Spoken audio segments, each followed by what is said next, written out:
Why wouldn't you just buy some far out of the money puts? So I for get yourself? that question a lot. Like, why don't I trade the stuff I write in the newsletter? And the Sure. newsletter, like, I track it. It has a very good track record of highlighting companies that underperform. The companies I write about in aggregate have materially underperformed the market in the long run, which is kind of my metric for am I just spewing nonsense or am I doing something useful for the world?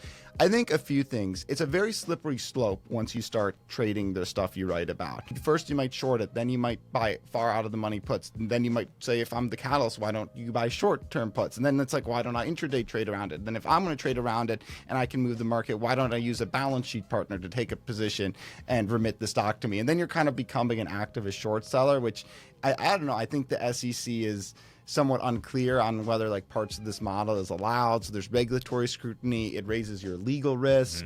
I think it can hurt your credibility. It's tough to do both a subscription news publication and be trading it yourself.